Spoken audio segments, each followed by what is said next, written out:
അസ്സലാമു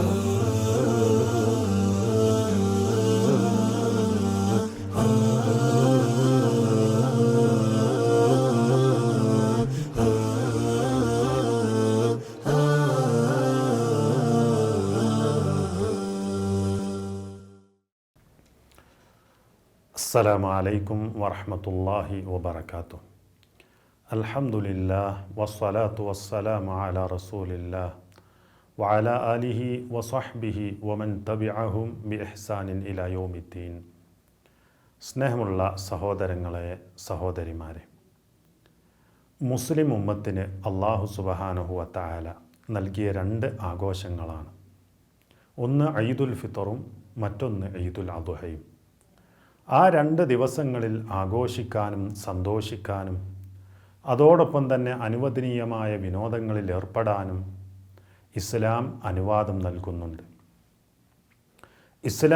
ഇസ്ലാമിലെ ആഘോഷത്തിൻ്റെ പ്രത്യേകത എന്നാൽ ആരാധനയിലും ദൈവസ്മരണയിലും അധിഷ്ഠിതമാണെന്ന് മനസ്സിലാക്കാൻ സാധിക്കും. കാരണം പെരുന്നാൾ ആഘോഷത്തിലെ ഏറ്റവും വലിയ ഘടകം നമസ്കാരവും അതിനുശേഷമുള്ള ഉത്ബോധനം ശ്രവിക്കലുമാണ്. ആ മഹത്തായ ആരാധനാകർമ്മങ്ങൾ നിർവഹിക്കുന്നതിനു വേണ്ടി നബി സല്ലല്ലാഹു അലൈഹി വസല്ലം തിരഞ്ഞെടുത്തത് മുസല്ലയായിരുന്നു, അഥവാ ഈദ്ഗാഹായിരുന്നു. കാരണം എല്ലാ മുസ്ലിങ്ങളും അവിടെ നടക്കുന്ന പ്രാർത്ഥനയിലും പുണ്യത്തിലും പങ്കുകൊള്ളുക എന്നതാണ് അതിൽ നിന്ന് നമുക്ക് മനസ്സിലാക്കാൻ സാധിക്കുന്നത്. അഥവാ എല്ലാ പുരുഷന്മാരും സ്ത്രീകളും സ്ത്രീകളിൽ തന്നെയും എല്ലാ ആർത്തവകാരികളും കന്യകകളും യുവതികളും ആ മഹത്തായ ആരാധനയിൽ പങ്കുകൊള്ളേണ്ടതുണ്ട്. ഉമ്മു അതിയ റളിയല്ലാഹു അൻഹ പറയുകയാണ്, അമറനാ റസൂലുള്ളാഹി സ്വല്ലല്ലാഹു അലൈഹി വസല്ലം അൻ നുഖ്രിജഹുന്ന ഫിൽ ഫിത്രി വൽ അദ്ഹാ അൽ അവാതിഖ വൽ ഹുയ്യള വദവാതിൽ ഖുദൂർ. ഈദുൽ ഫിത്തറിനും ഈദുൽ അദ്ഹക്കും എല്ലാ ആർത്തവകാരികളെയും എല്ലാ യുവതികളെയും കൗമാരപ്രായക്കാരെയും ഒക്കെ കൊണ്ടുവരണമെന്ന് റസൂൽ സല്ലല്ലാഹു അലൈഹി വസല്ലം അവിടുന്ന് പഠിപ്പിച്ചിട്ടുണ്ട്.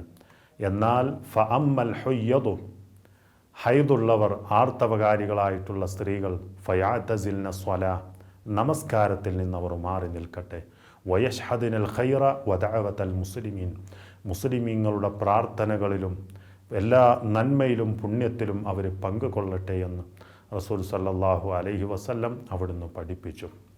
അവിടുന്ന് ഉമ്മു അതിയ റളിയല്ലാഹു അൻഹ ചോദിക്കുന്നുണ്ട്, പർദ്ദയില്ല എങ്കിൽ ഞങ്ങൾ എന്തു ചെയ്യണം? പർദ്ദയില്ലാത്ത ആളുകൾ അവരുടെ കൂട്ടത്തിൽ ധാരാളമുണ്ടായിരുന്നു. അപ്പോൾ നബി സല്ലല്ലാഹു അലൈഹി വസല്ലമ പറഞ്ഞു, ലിതുൽബിസ്ഹ ഉഖ്തുഹാ മിൻ ജിൽബാബിഹാ, അവർ അവരുടെ കൂട്ടുകാരിയിൽ നിന്ന് വാങ്ങിയിട്ടെങ്കിലും ഈദ്ഗാഹിൽ അവർ വരട്ടെ എന്ന് അവിടുന്ന് പഠിപ്പിക്കുകയുണ്ടായി. പെരുന്നാൾ ദിവസം ഒരു മുസ്ലിം നിർവഹിക്കേണ്ട കാര്യങ്ങളെക്കുറിച്ചും നബി സല്ലല്ലാഹു അലൈഹി വസല്ലം നമുക്ക് അറിയിച്ചു തന്നിട്ടുണ്ട്. ഒന്നാമതായി സുഹൃത്തുക്കളെ, കുളിച്ച് ശുദ്ധിയായിട്ടായിരിക്കണം ഈദ്ഗാഹിലേക്ക്, മുസല്ലായിലേക്ക് അവർ പുറപ്പെട്ടു വരേണ്ടത്. അതേപോലെ തന്നെ പുതുവസ്ത്രം ധരിക്കുക.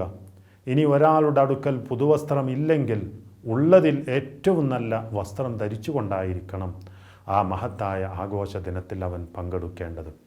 അതുപോലെ തന്നെ സുഗന്ധം പൂശി വരിക എന്നുള്ളത് നബിചര്യയിൽപ്പെട്ടതാണ്. എന്നാൽ ഒരു സ്ത്രീയെ സംബന്ധിച്ചിടത്തോളം സുഗന്ധം ഉപയോഗിച്ചുകൊണ്ട് പുറത്തിറങ്ങുക എന്നുള്ളത് അത് നിഷിദ്ധമായിട്ടുള്ള കാര്യമാണ്.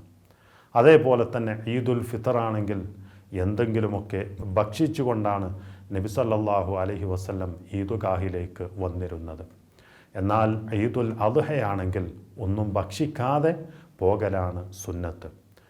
അതുപോലെ തക്ബീർ ധ്വനികൾ മുഴക്കുക എന്നുള്ളത് അതേറ്റവും മഹത്തായ പുണ്യമുള്ള കാര്യമാണ്.